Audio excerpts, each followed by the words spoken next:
All right, so we're here to talk about Scary Movie 6. You make me wanna die. 'Cause you don't do the things you're supposed to do. You run around and make me blue. I grew up watching the Scary Movie movies. I'll even go as far as to say that I even enjoyed Epic Movie a lot when I was a kid. Now, I've always maintained that these movies are not fantastic, but I will say this. There were really hilarious moments in each of those movies, at least for the first three. Now, four or five, whatever. But the first two and then the third one even had really funny moments and really well crafted sort of imitations of all of our favorite horror movies. It was a great sort of mockery, great satire. This movie, Scary Movie 6, was the worst scary movie to date. It was not only the worst scary movie, but I will go as far as to say it was one of the worst parody movies I've ever seen. And I've seen disaster movie. I've seen superhero movie. Yeah, the one with Drake Bell. It was bad. But I think that the really big problem in this one is the same problem, and I'll get to this later, but it's the same problem that Busboys fell into, which is trying to write good jokes instead of writing a good story that has good jokes. And I think especially when you're satirizing stuff, I think it's really important to respect the source material fully. And Scary Movie 6 spent a lot of time just crapping on other stuff. Especially when early on in the movie, they mention, no, I only watch or they only watch Judd Apatow movies because they like elevated comedy. Or I think it was like elevated comedy. You mean that shit, white people, the shit that makes white people feel smart, but nobody really laughs at? And I was like, well, that's kind of a shitty thing to say, don't you think? Especially when to that point in the movie, you had not even given the audience in your movie a laugh. It's pretty harsh, you know? I don't know. I think there was very little respect and it seemed like very minimal effort put into capturing the things that they were imitating this time around. And you can kind of tell because of how close together some of these things are to like right now that it kind of feels like they came up with this idea at the last minute and then executed as many as they could in the last minute because it really did just feel like a compilation of scenes, let's say. All right, it's the Scream thing all over again, but whatever. And we're mimicking the modern Scream movies, which is fine. But I do think that the actual Scream movie that just came out not too long ago was a better version of what this was trying to accomplish, which is making fun of the horror movie tropes over and over again, but also still being good in its own right.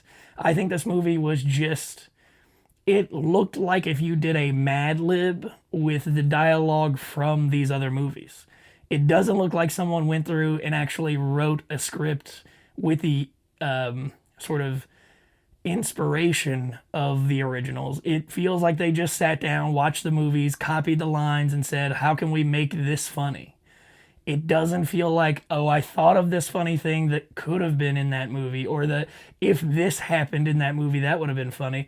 There were maybe a couple of those moments, but not really. Honestly, the Scream stuff, they literally just copied bar for bar. They didn't add a lot of that, like, undertone or whatever. Like, the scene in the initial Scary Movie when they, like, the news guys get in the van and they're all, like, peacing out, that's an interesting moment. But it felt like this movie, it felt like they were out of stuff like that to think about.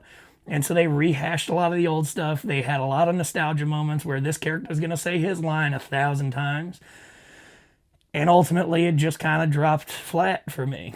And I think the really big problem that I have with it is that this is coming out of a camp where these guys they normally do complain a lot about what other comedians do and say.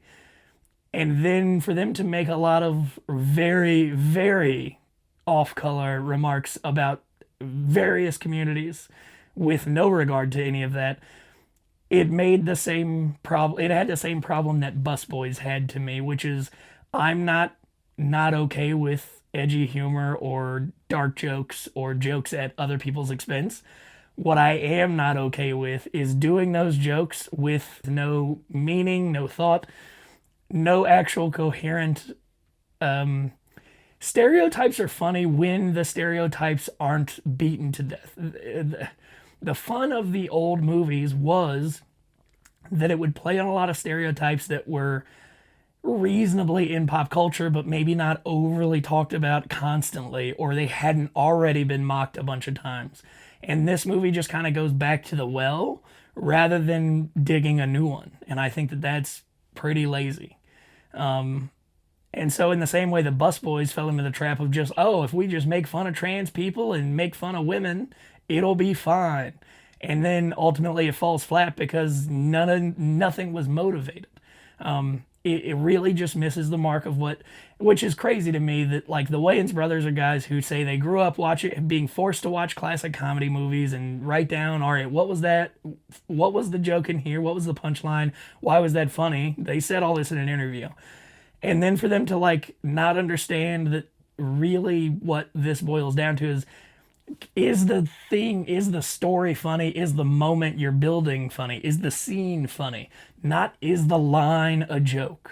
And it's not stand-up comedy in a IMAX theater. You know what I mean? And I don't think it should work that way because it's two different art forms. I think that if you get on stage doing stand-up and you tell some of these jokes, yeah, they'd probably get a laugh.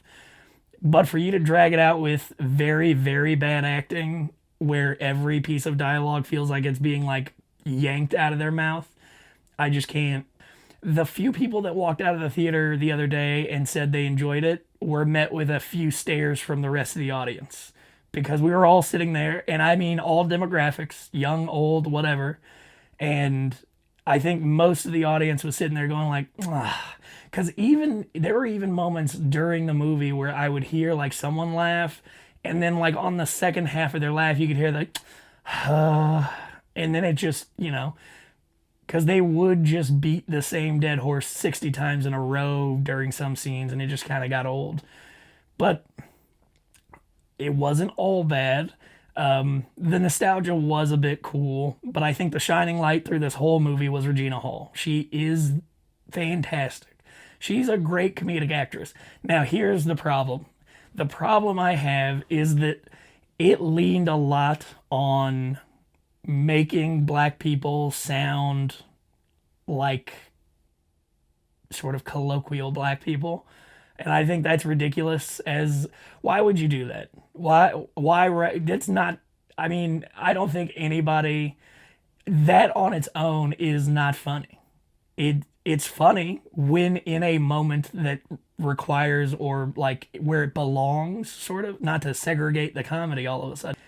And I just think that these guys really came into this movie thinking like everybody's going to like what we do no matter what. And they really just sat on their laurels, and it did not work out. This movie is being shat upon in the reviews, and for good reason.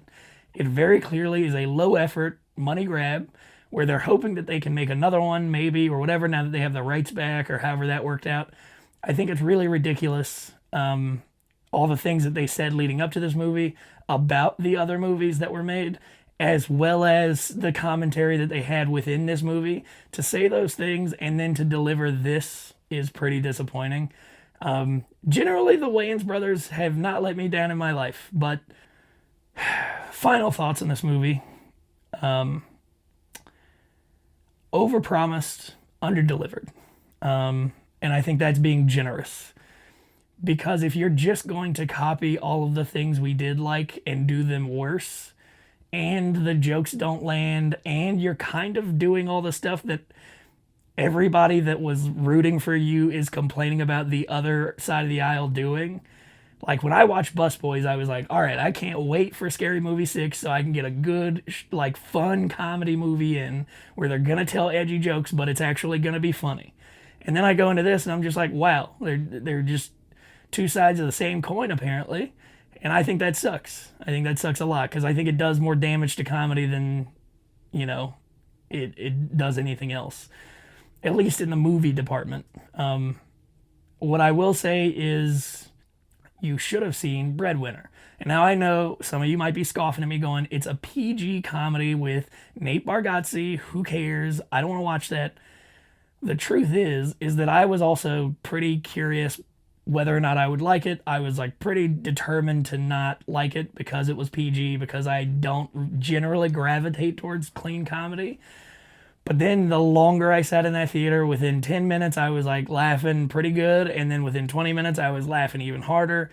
And everybody is actually doing a good job of being a comedic actor.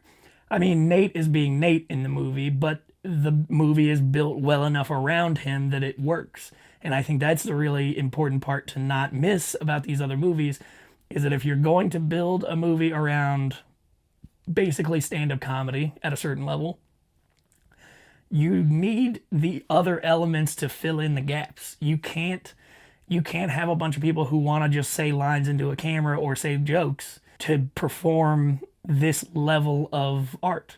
I think that if you're making a big budget Hollywood movie, which is what these are, they're not $10,000 independent films. They are millions of dollars, and they're days, months, sometimes even years of people's time to put it together and put it out. And ultimately, it is going to harm these people's careers at a certain level to have a movie like this on their record. And so when you're making something like this, I can't imagine you're trying to make a bad movie. But I can imagine that you're talking a lot of shit on the way there, and that is the problem. Because if you had a more reasonable, humble attitude about everything, I think that Busboys incurred some bad reviews. But I think the problem with Scary Movie 6 is that there was so much hype and marketing around this movie leading into it that it has set itself up to be shat upon.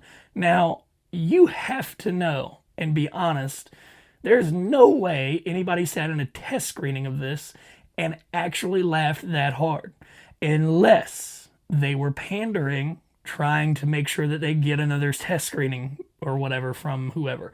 Or they had a family and friends screening, which doesn't make sense unless you have a family like mine, which will not lie to you even if you want them to. Unless it's the things that you want them to be honest about, and then they won't be honest about that. It doesn't make any sense. But anyways, all that to say, you should have seen Breadwinner, because Nate Bargatze, I think, the reviews are not great. I think for me it was just nice because I think that the way they wrote that story was just super nice to see someone, things are going wrong, but it's not like a Chevy Chase situation where he is kind of an asshole or whatever the whole time. He is just kind of aloof and unaware of his faults. He's not sort of doubling down on them. And so it has a really great character progression that is wholesome, and it says good things and gives a lot of hope for the world, and it doesn't just tear everything down, which I'm tearing a bunch of shit down right now. I know that. But the alternative would be that I'm picking something up right now, which is I'm telling you, if you have even a chance to go see Breadwinner before it's not in theaters anymore, you should go see it. It's fantastic. The bottom line is Scary Movie 6 is awful.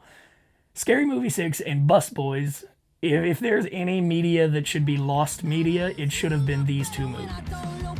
I mean that wholeheartedly.